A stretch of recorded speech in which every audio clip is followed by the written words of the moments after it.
हमारे यहाँ सिर्फ 4 स्टाफ है और 218 बच्चे, हम कैसे पढ़ेंगे? अगर आज आश्वासन देने गया है और काले अध्यापक की व्यवस्था नहीं हुई तो काले नौगावा पे मेन रोड दाम वेगा, धरनो प्रदर्शन बड़ो वेगा, एरी जिम्मेदारी प्रशासन ही रहेगा। हमारे एक टीचर तो मतलब हाजिर भरने में लग जाते हैं और एक तो ऑफिस का काम करते हैं। हमारी क्लास में तो सले भी नजर आने लग गए हैं।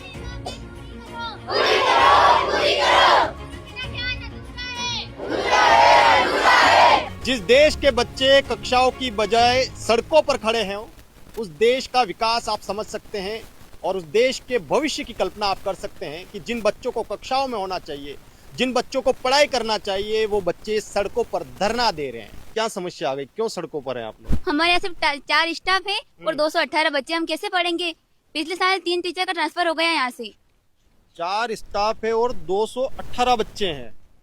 अब आप समझ सकते हैं कि 218 बच्चों पर सिर्फ 4 शिक्षक है और ये स्कूल कोई प्राथमिक स्कूल नहीं, ये उच्च माध्यमिक स्कूल यानी कि 12वीं कक्षा तक का स्कूल यह चलता है। 12वीं कक्षा तक के बच्चे यहाँ पर पढ़ते हैं और उन बच्चों को क्या पढ़ा पाएंगे वो 4 शिक्षक, आप भी ये कल्पना कर सकते हैं। क्या क्या समस्याएं आती है आपको? हमारे एक टीचर तो मतलब हाजिर भरने में लग जाते हैं और एक तो ऑफिस का काम करते हैं। सर हम अकेले ऐसे ही बैठे रहते हैं, आधे मस्ती करते हैं, आधे बाहर घूमते हैं।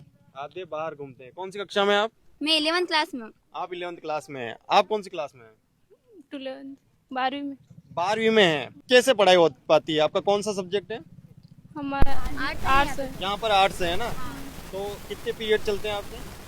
नहीं चलते, नहीं चलते। किसी किसी दिन चलते हैं। किसी किसी दिन चलता है, वो भी कोई कोई चलता होगा, बाकी तो नहीं चल पाते होंगे ना। दिन में एक ही चलता होगा। दिन में एक ही चलता होगा। किस मनोस्थिति के साथ आप बच्चों को भेजते हैं यहाँ पर? देखिए कि हमने पहली बात तो ये विद्यालय 12वीं तक हुआ, तो हमें पहले जो था चल रहा था तब जैसे तैसे करके स्टाफ रह रहे थे और जैसे जैसे बच्चे बढ़ते भी गए तो इधर स्टाफ कम होता गया। हमने कई बार जिला शिक्षा अधिकारी को, श्री कलेक्टर महोदय को और मंत्री जी को भी अवगत कराया कि हमारे यहाँ स्टाफ की कमी है, तो उन्होंने हमें आश्वासन देके भेज दिया कि हाँ हो जाएगा। और पिछली बार भी जब हम गए, गांव वाले मिलके गए, उनको हमने सूचना अवगत कराया तो उन्होंने हमें आश्वासन करके भेज दिया और उसके बाद बताया कि आपके यहाँ विद्यालय तो 12वीं तक हो गया, यहाँ पद क्रमोन्नत नहीं हुए, उस हिसाब से किसी का पेमेंट बनने में दिक्कत आ रही, उस हिसाब से हम यहाँ स्थायी रूप से नहीं लगा पाते। तो हमने उन्हें अवगत भी कराया कि अगर यहाँ पर पद क्रमोन्नत नहीं है तो ये तो प्रशासन का काम है, आपको बेशक करना चाहिए।